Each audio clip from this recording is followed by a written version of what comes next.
இயேசுவின் நாமத்தை சொல்றேன், இன்னையிலிருந்து உங்களுடைய நிலைமை தலைகீழாய் மாறப்போகிறது. ஏனென்றால் நீங்கள் இதுவரை அடிமையாய் யோசித்தவைகளை பிள்ளைகளா யோசிக்க போறீங்க. நீங்க பிள்ளையானா நீங்க அடிமை இல்லை, ஆள பிறந்தவர்கள். இன்னைக்கு ஆண்டவர் உங்களை பார்த்து சொல்றார், அடிமைத்தன மென்டாலிட்டில இருந்து வெளியே வரணும். அடிமைகள் சண்டை போடுவார்கள், பிள்ளைகள் இது என்னுடையது என்று கிளைம் பண்ணுவாங்க. அடிமைகள் ஆலயத்தை கட்டுவார்கள், தேவனுடைய பிள்ளைகள் ஆலயத்தில் ஆராதிப்பார்கள்.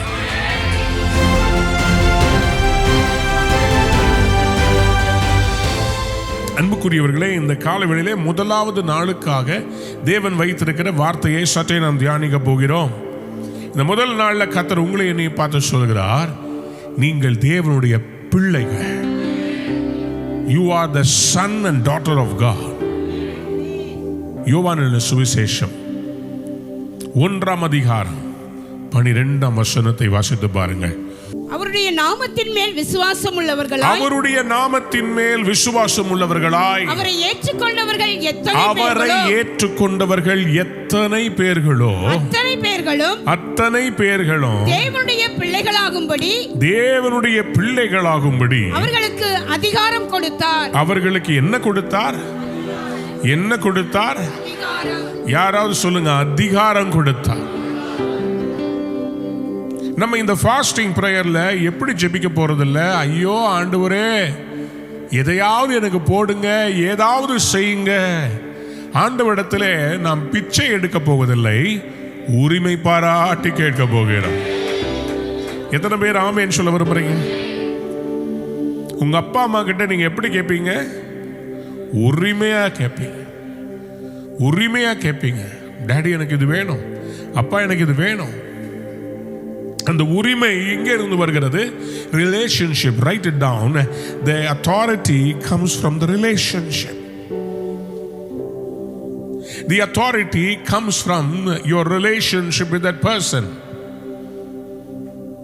யார் இடத்துல நீங்க அதிகமாய் அன்பு வைக்கிறீங்களோ அங்கே உங்களுக்கு ஆளுமை கிடைக்கிறது, அங்கே உங்களுக்கு அதிகாரம் கிடைக்கிறது. Authority stems from the relationship that we have. இங்கே வேதம் தெளிவாய் சொல்லுகிறது, எத்தனை பேர் அவரை ஏற்றுக்கொண்டார்களோ, நம்முடைய அருமை ஆண்டவர் இயேசு கிறிஸ்துவை யார் ஏற்றுக்கொண்டார்களோ அவர்களுக்கு தேவன் என்ன பண்ணுகிறாரா? பிள்ளைகளாகும்படி அதிகாரம் கொடுக்கிறாரா. You are called to become the son of God. இயேசுவின் நாமத்தில் சொல்றேன், இன்னையிலிருந்து உங்களுடைய நிலைமை தலைகீழாய் மாறப்போகிறது. ஏனென்றால் நீங்கள் இதுவரை அடிமையாய் யோசித்தவைகளை பிள்ளைகளா யோசிக்க போறீங்க. பக்கத்துல பார்த்து சொல்லுங்க, நான் அடிமை இல்லை, நான் பிள்ளை. அல்லேலூயா. நிறைய பேருக்கு உறவுல பிரச்சனைகள் வருவதற்கு காரணமே, நான் அடிமையா, நான் இந்த உறவுல யாரு, என் ஐடென்டிட்டி என்ன? மனைவிக்கு வர சந்தேகம், என் புருஷன் ரொம்ப என்ன ஆள்றாரோ, நான் ஒன்னு அடிமையா இருக்கிறேனா? வேலை ஸ்தலத்தில் சில நேரத்தில் அந்த சந்தேகம் வரும், என்ன அடிமை மாதிரி நடத்துறாங்களே, நான் அடிமையா இருக்கிறேனே, நான் அடிமையா? ஊழியத்தில் கூட இன்னைக்கு நிறைய பேருக்கு கிறிஸ்தவத்தில் ஆலயத்துக்கு வருவது அடிமைத்தனமாக யோசிக்கிறார்கள். மேற்கத்திய நாடுகளில் சபைக்கு வான்னு சொல்லி அழுத்தி சொல்லக்கூடாதா, ரொம்ப அவங்ககிட்ட சொல்லக்கூடாது. ஏன்னா அவங்களுக்கு சாஃப்டாக தான் அவங்ககிட்ட பேசணும். ஆகவே அவங்க எப்போதும் நினைச்சுக்குவாங்க, சபை என்பது என்னை அடிமைப்படுத்துகிறது என்று நினைத்துக் கொள்வார்கள். Many times we also think that we are under slavery with God. கிறிஸ்தவன்னா அதை செய்யாத, இதை செய்யாத, இதை செய்ய, அதை செய்ய, இப்படியே சொல்லிக்கிட்டே இருக்கிறாங்களே. நான் ஃப்ரீயா எனக்கு பிடிச்சது. ஐயா, நீங்க பிள்ளையானா நீங்க அடிமை இல்லை, ஆள பிறந்தவர்கள், சுதந்திரவாளிகள். You are inheritors of God. இன்னைக்கு ஆண்டவர் உங்களுடைய மைண்ட் செட்டை மாற்ற விரும்புகிறார். இந்த 40 நாட்கள் ஒவ்வொரு நாளும் உங்களுக்குள்ள விசுவாச விதைகளை விதைக்க போறோம். நான் நம்புகிறேன் நிறைய பேருக்குள்ள மறுரூபம் வரப்போகிறது. இனிமேல் நீங்க ஆண்டவர்கிட்ட 5க்கு 10க்கு கெஞ்ச போறதில்ல. விசுவாசத்திலே கர்த்தர் உங்களை மில்லியனர்ஸா மாத்துவாராக. சொல்லுங்க ஆமென். ஒரு அம்பானியும் அதானியும் நம்ம தேசத்துல ஒரு ஏர்போர்ட்டை பார்த்தா எப்படி தெரியுமா பார்ப்பாங்க? நீங்க எல்லாம் பிளேனை பிடிக்கணும்னு பார்ப்பீங்க. ஆனா அவங்க அந்த ஏர்போர்ட்டையே பிடிக்கணும்னு பார்க்குறாங்க. நீங்க பீச்சுக்கு போனா இந்த பீச்சில் கால் நினைக்கலாமான்னு பார்ப்பீங்க. அவங்க மைண்ட் செட் என்ன தெரியுமா? இந்த பீச்சையே விலைக்கு வாங்கலாமா. நீங்க ஒரு டூத் பேஸ்டும் ஒரு ப்ரஷ்ஷும் இல்லை ஒரு மளிகை கடைக்கு போனால் 1/2 கிலோ டீ தூள் வாங்கணும்னு யோசிப்பீங்க. அவரு அந்த கடையவே வாங்கலாமான்னு யோசிப்பார். அது மாதிரி ஆயிரக்கணக்கான கடையை வாங்கலாமான்னு யோசிப்பார். ஏன்னா அவர் மைண்ட் செட்டு, நான் ஆள பிறந்தவன், நான் இதெல்லாம் எனக்கு தகுதி இருக்குது, என்னால் இதை எதிர்பார்க்க முடியும், என்னால் இதை செய்ய முடியும், என்னால் இவ்வளோ பெரிய பிஸ்னஸை உருவாக்க முடியும். அவர்களுடைய பார்வை அப்படி இருக்க, கர்த்தருடைய பிள்ளைகளாகிய நம்ம என்ன பண்றோம்? சாமி, இந்த உபவாசம் முடியறதுக்குள்ள எனக்கு 10,000 ரூபாய் கொடுத்துருங்க சாமி, இன்னைக்கு எனக்கு 1000 ரூபாய் வந்து விழுகணும், எப்படியாவது என் பேங்க்குள்ள வருவதாக. அவங்களுக்குள்ள இருக்கிற அந்த விசுவாசமே நமக்குள்ள வரமாட்டேங்குது. நம்ம மைண்ட் செட் ஏன் எப்ப பார்த்தாலும் ஆண்டவர் ரொம்ப கம்மியா எடை போடுது? நம்முடைய தேவன் சகலத்தையும் செய்ய வல்லவர், அவர் ஐஸ்வர்ய சம்பர்ணர். நீதிமொழிகள் 29:18 சொல்கிறது, தீர்க்க தரிசனம் இல்லாத இடத்தில் ஜனங்கள் சீர்கெட்டு போவார்கள். Where there is no vision, people perish. But he that keepeth the law, வேதத்தை காக்கிறவனோ பாக்கியவான். இந்த 40 days உங்களுக்குள்ள விசுவாசம் பெருக போகிறது, அற்புதங்கள் நடக்க போகிறது. யாராவது ஒரு அல்லேலூயா சொல்றீங்களா? இந்த விசுவாசம் எங்க இருந்து வரும்னா, நீங்கள் தேவனுடைய பிள்ளை என்கிற அதிகாரத்துல இருந்து தான் விசுவாசமே வரும். Your faith comes from the relationship with God, and the relationship is that I am a son of God. நான் தேவனுடைய பிள்ளை. As a Christian, you've been adapted into God's family. நீங்கள் தேவனுடைய பிள்ளைகளாக அவருடைய பெரிய குடும்பத்திற்குள்ளே கர்த்தர் உங்களை இணைத்து கொண்டார். எப்பொழுது தெரியுமா? நீங்க இயேசு கிறிஸ்துவை என்னைக்கு உங்க சொந்த ரட்சகராக ஏற்றுக்கொண்டீர்களோ அன்னைக்கே அவர் உங்களை என்ன பண்ணிட்டாரு?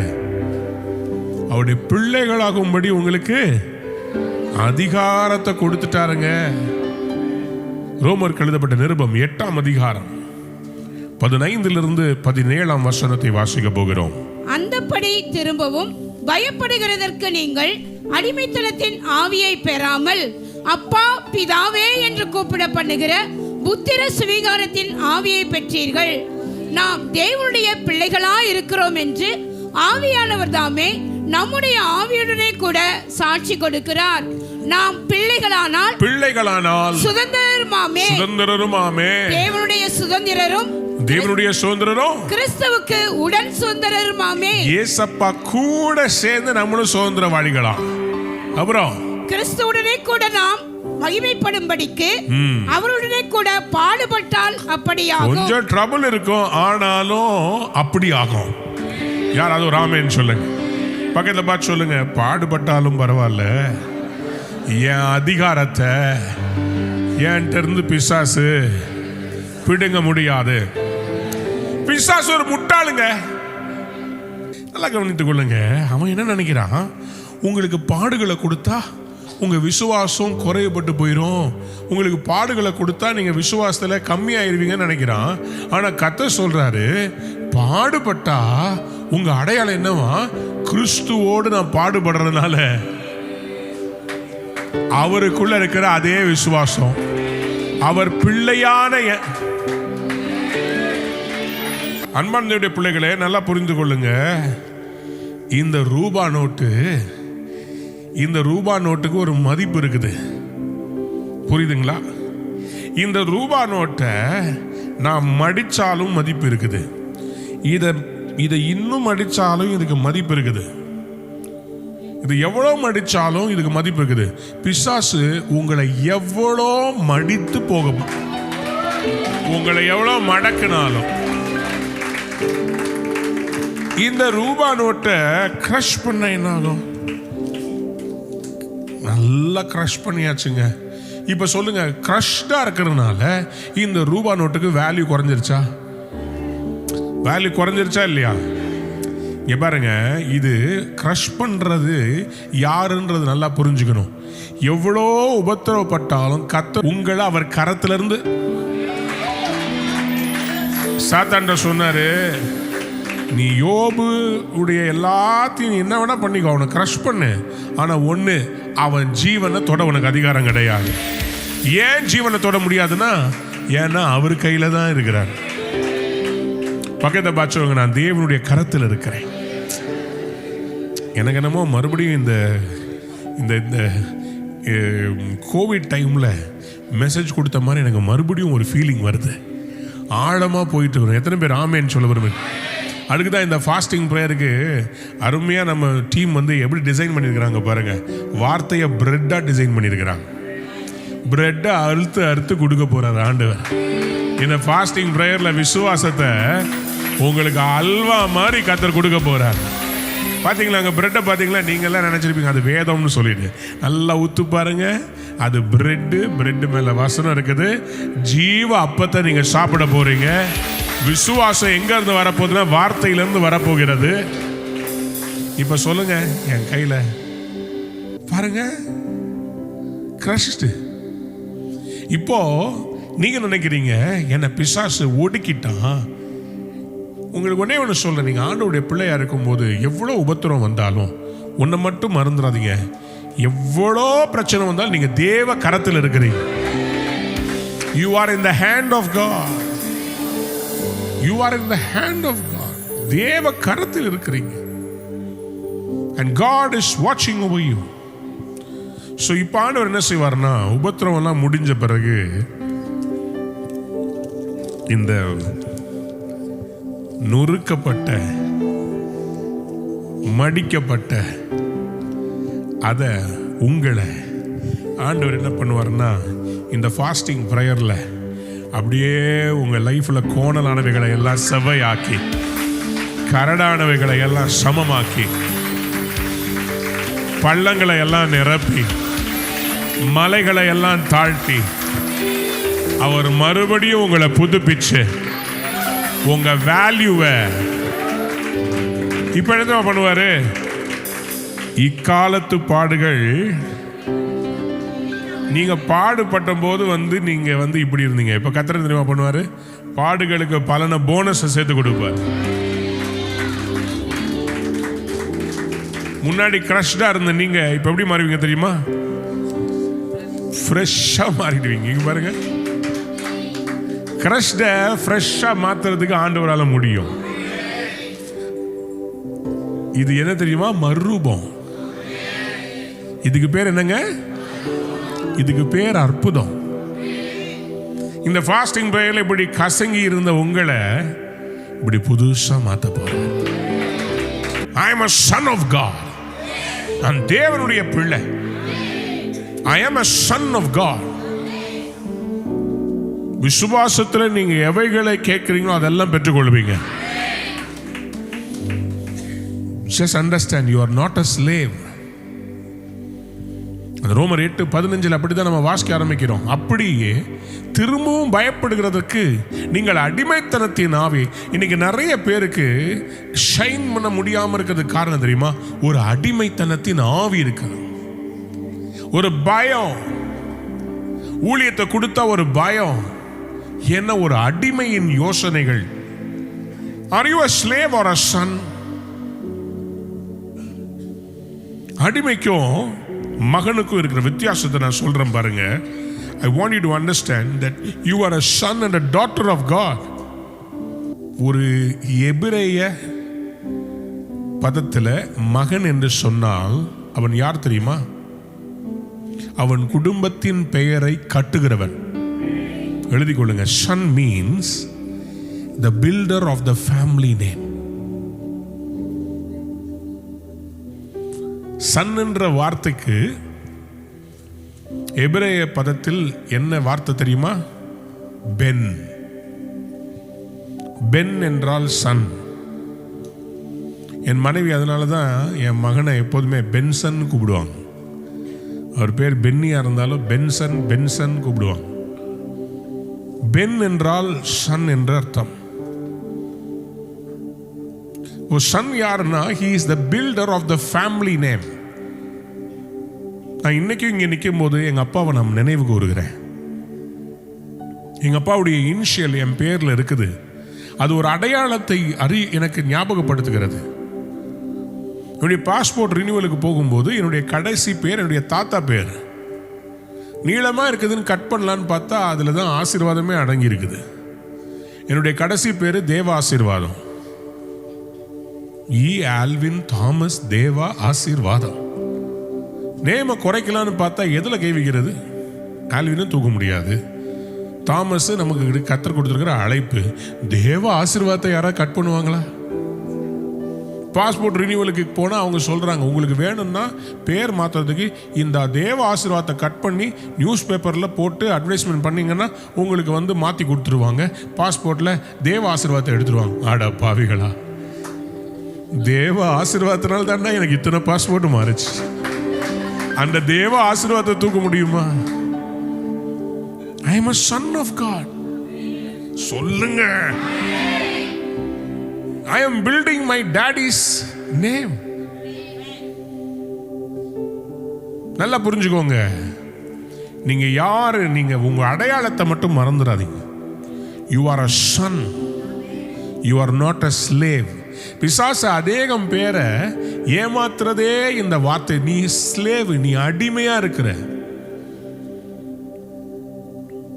ஊழியத்தில் சபையில் இருப்பது அடிமைத்தனம் அல்ல, இது சன்ஸ் ஃபேமிலி.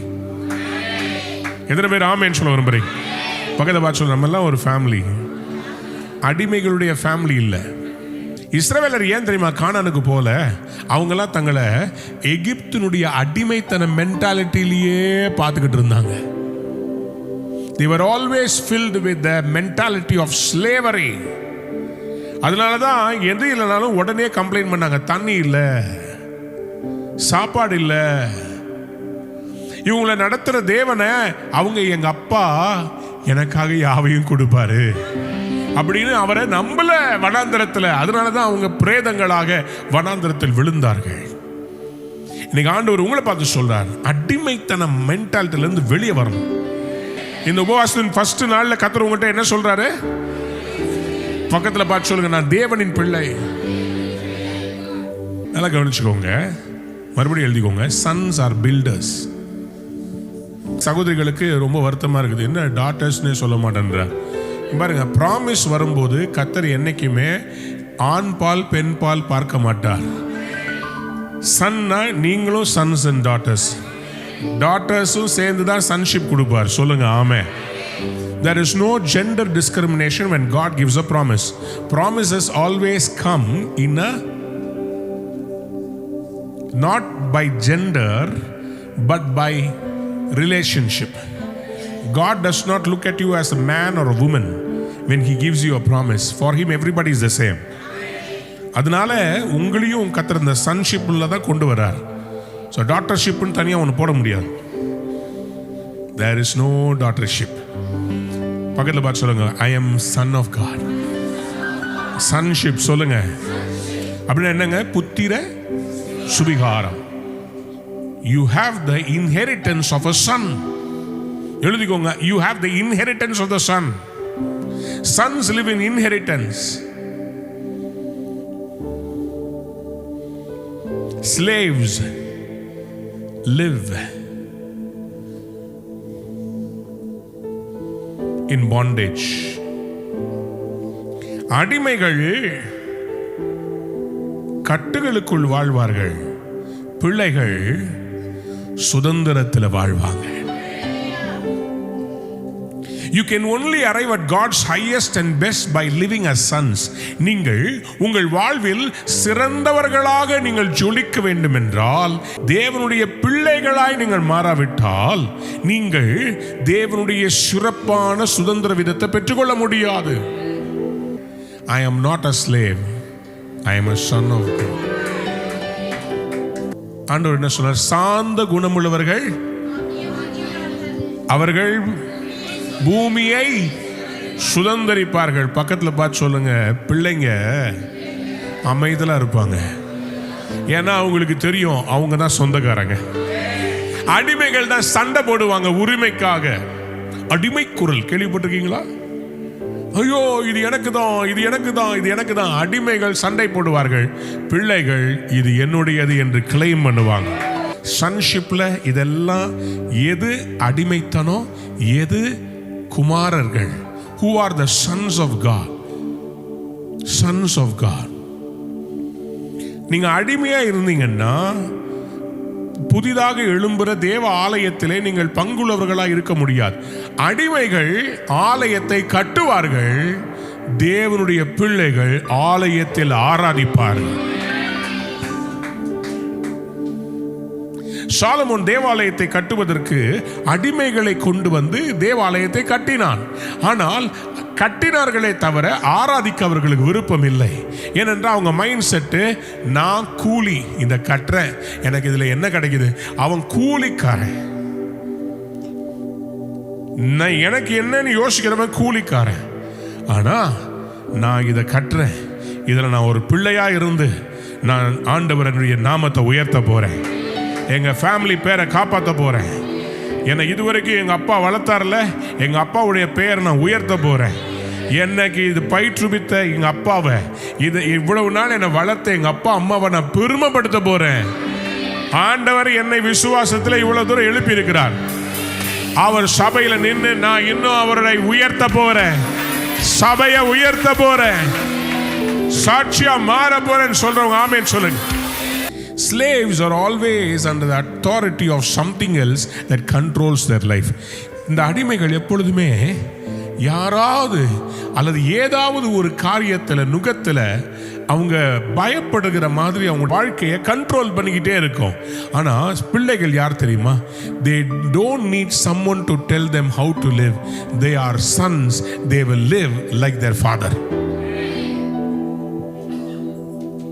அடிமை என்ன, எனக்கு ஒன்றும் புரிய மாட்டேங்குது, நான் யாரு, நான் என்ன ட்ரெஸ் போடணும். ஆனால் பிள்ளைக்கு தெரியும், நான் ராஜாதி ராஜாவுடைய பிள்ளை. அவன் வெளியே வந்தாலே கெத்தா தான் வருவான். ஏன்னா அவனுக்கு தெரியும் எங்க அப்பா பேரை நான் காப்பாற்றணும். பக்கத்தை பார்த்து உங்க ட்ரெஸ் எப்படி இருக்குது?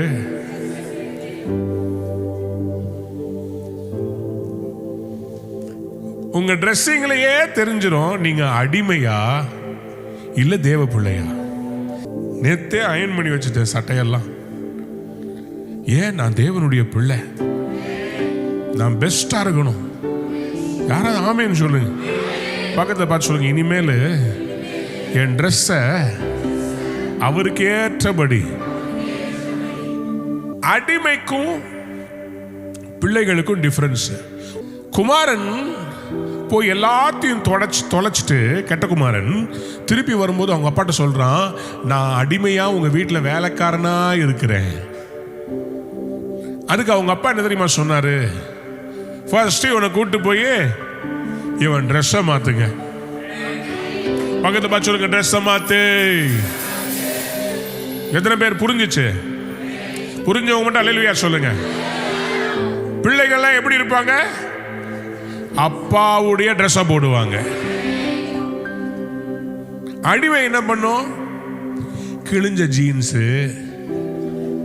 உடம்பு தெரிகிற மாதிரி ஒன்று. பாவம், ஒரு பிள்ளைய பார்த்தேன், மாலுக்கு போயிருந்தேன், ஒரே கிழிஞ்ச பேண்டா போட்டிருக்கு. எனக்கு மனைவிட்டு சொன்னேன், பாவம் அந்த பிள்ளை யார் பெற்ற பிள்ளையோ, கிழிஞ்சு போன ட்ரெஸ் போட்டு வருது, அந்த பிள்ளைக்கு ஏதாவது வாங்கி கொடுக்கலாம். என் பிள்ளை பக்கத்துலன்னு சொன்னேன், டேடி அதுதான் ஃபேஷன். அப்படின்னா சின்ன வயசுல நான் கிழிஞ்சு போன ட்ரௌசரை போட்டு போனேன். அன்னைக்கு சொல்லியிருந்தீங்கன்னா யார் கேட்டாலும் சொல்லியிருப்பேன், அது ஃபேஷன், காத்து போறதுக்காக நான் அப்படி பண்ணி வச்சிருக்கிறேன். அடிமை மாதிரி ட்ரெஸ் பண்றாங்க. கிழிஞ்ச ட்ரெஸ்ஸுக்கு அவ்வளோ காஸ்ட். வாஷ்டு கிளாத்ஸா, சாயம் போனதுக்கு அவ்வளோ மதிப்பு. ஒழுங்கா கலர் இருந்துச்சுன்னா அதுக்கு மதிப்பு இல்லை. சாயம் போய் இது வாஷ்டு டான் ஜீன்ஸ். பக்கத்தில் பச்சவங்க, நான் அடிமை இல்லை, நான் யாரு? ராஜா. சோ அந்த ஃபாதர் என்ன சொன்னார் பாருங்க, லூக்கா 15:22 அவர் ஃபர்ஸ்ட் சேஞ்ச் பண்ண சொன்னது என்ன? சேஞ்ச் பண்ண சொன்னாரு பாருங்க.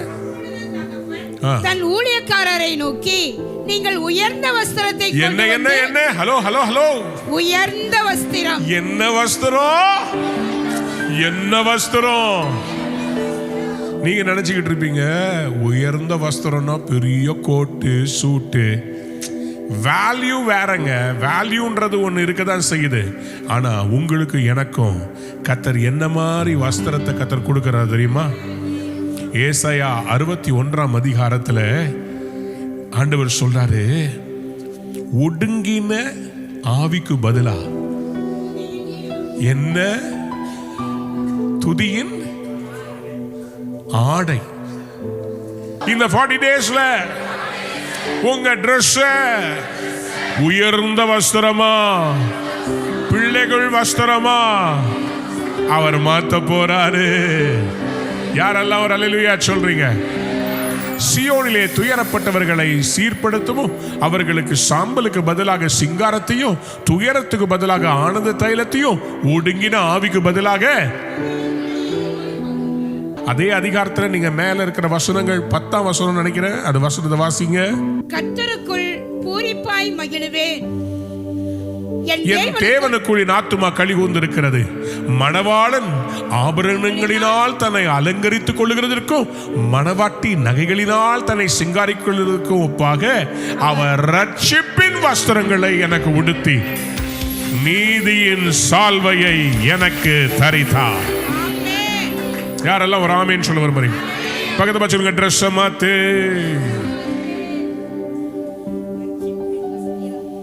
ரட்சிப்பின் வஸ்திரம்,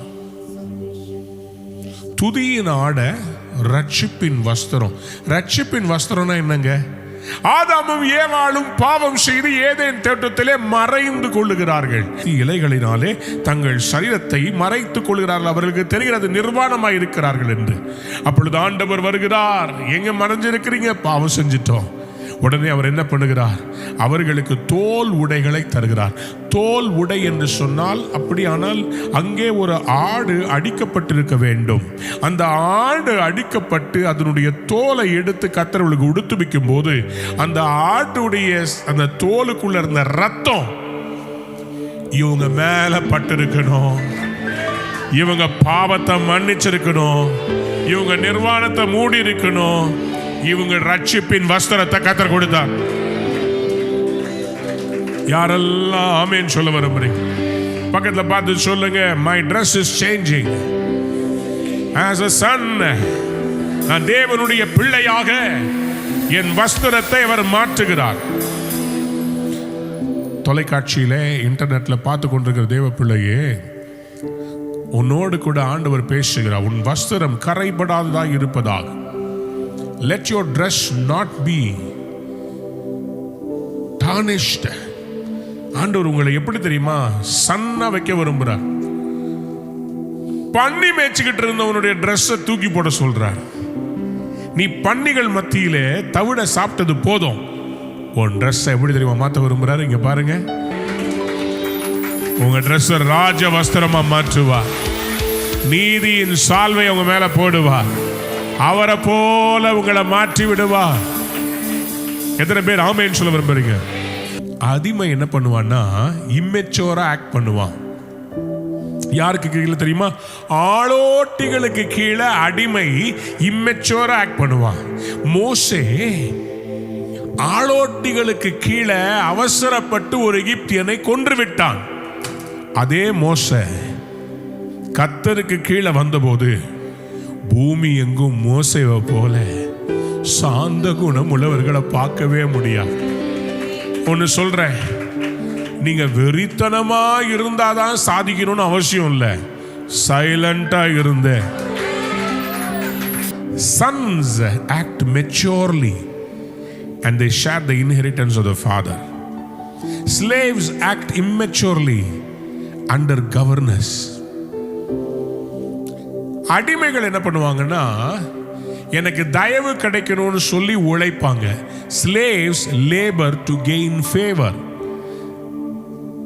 அடிமைக்கு என்ன பண்ணா, எனக்கு இதுல ஏதாவது ஒரு லாபம் கிடைக்கணும், எனக்கு இதுல ஏதாவது கூட கிடைக்கணும்னு சொல்லி அடிமை வேலை செய்வான், ஓவர் டைம் கேட்பான். எனக்கு இது வேணும் அது வேணும்னு அடிமை பாத்தீங்கன்னா ஒரு யூனியன் ஃபார்ம் பண்ணுவான், யார் உள்ளத்தையாவது கெடுப்பான், போட்டு கொடுப்பான். உன் புருஷன் உன்னை ரொம்ப கண்ட்ரோல் பண்றான், நீ அடிக்கடி என் கூட ஷாப்பிங் வா. அடிமை ஓடி போயிரு, குடும்பத்தை கெடுக்காத. டேய் மச்சான், உன் மனைவி உன்னை ரொம்ப கண்ட்ரோல் பண்றான்டா, நீ வாடா எங்களோட இந்த வீக்கெண்டு நீ பாருக்கு வர்ற, என் கூட ஒன்றும் கொடுக்க வேண்டாம், பெப்சி குடி. டேய் அடிமை ஓடி போயிரு, நான் ராஜாதி ராஜாவுடைய பிள்ளை. ஒரு கம்பெனியில வேலை செய்வதற்கும் கர்த்தருக்கு கீழே நீங்க இருப்பதுக்கும் வித்தியாசம் இருக்குது. கம்பெனியில நீங்க வேலை செய்றீங்க, ஆனா அப்பா கூட சேர்ந்து உழைக்கிறீங்க. அடிமைக்குள்ள பயம் இருக்கும், மகனுக்குள்ள விசுவாசம் இருக்கும். இப்ப பக்கத்துல பார்த்து அன்பா கேளுங்க, are you a son or a slave? அடிமைக்கு பயம் இருக்கும், ஐயோ என் லைஃப் என்ன ஆக போகுது, என் வியாதி என்ன ஆக போகுது, என் பிரச்சனை என்ன ஆக போகுது. அடிமை டெய்லி பயந்து பயந்து சாவான். ஆனா சன் எப்படி தெரியுமா, அப்படி உட்கார்ந்துருப்பான். ஒரு பஸ் மலைப்பாதையில போயிட்டு இருந்துச்சு, எல்லாம் பயங்கரமா மழை பெய்யுது, பயங்கரமா ரோடே தெரிய மாட்டேங்குது, மின்னல் அடிக்குது, பக்கத்துல பஸ் போற பக்கத்துல மின்னல் விழுந்துகிட்டு இருக்குது. இந்த பஸ் ஓட்டிக்கிட்டு இருக்கிறாங்க, உள்ள இருக்கிறவங்க எல்லாம் ஐயோ அம்மான்னு கதறாங்க. ஒருத்த மட்டும் பின்னாடி போனை உட்காந்து நோண்டிக்கிட்டே இருக்கிறான், பயமே இல்லை அவனுக்கு. அவனை பார்த்தாலே எல்லாருக்கும் டென்ஷன். டேய் நாங்கெல்லாம் ஜெபம் பண்ணிட்டு இருக்கிறோம், எப்படியாவது கடவுள் எங்களை காப்பாற்றணும்னு சொல்லி ஜெபம் பண்ணிட்டு இருக்கிறோம், ஏன்டா உனக்கு ஒரு பயமே இல்லையாடா, கூப்பிடுறா ஏசப்பாவை. அவன் சொன்னானா, ஹலோ வண்டியை ஓட்டுறது யார் தெரியுமா, பஸ் டிரைவர் எங்க அப்பா. நான் இருக்கிறதுனால அவர் கரெக்டா உங்களெல்லாம் சேர்த்துருவார், கவலைப்படாதீங்க. உங்களுக்காக இல்லாட்டாலும் எனக்காக இந்த பஸ் எங்க அப்பா.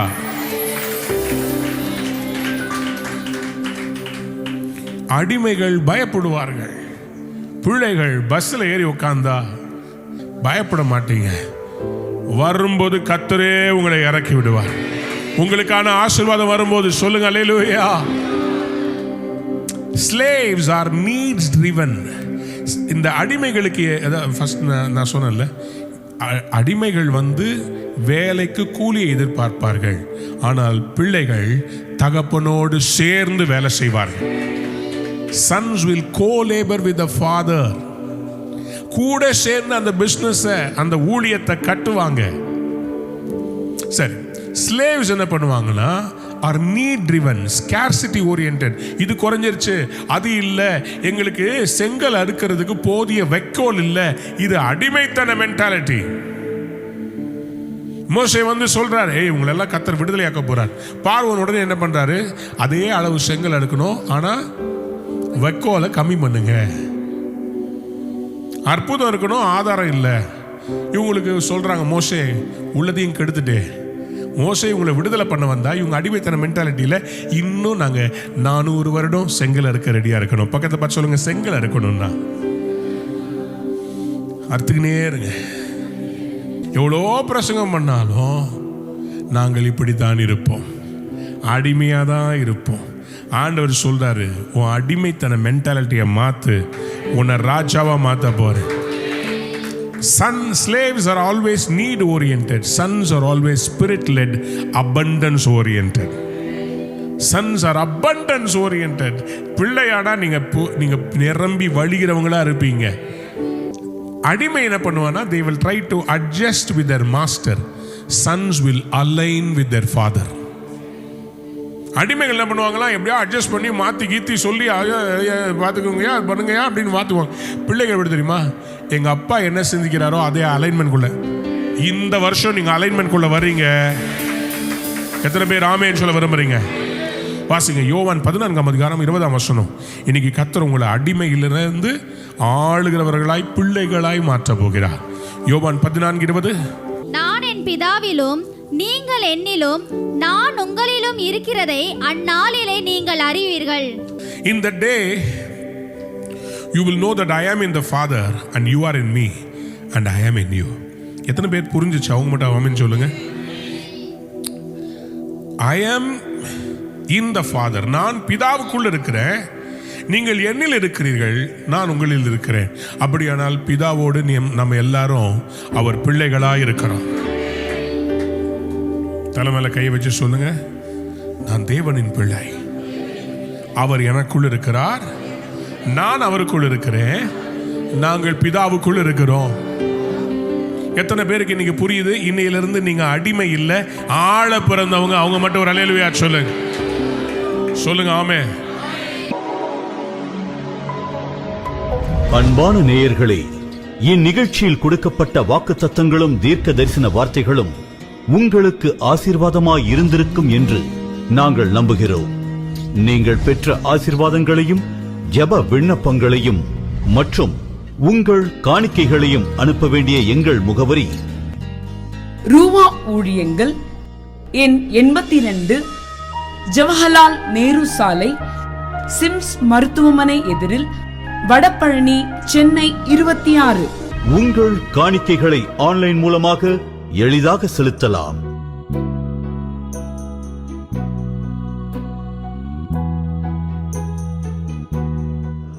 எங்கள் இணையதள முகவரி www.ruhaministries.org.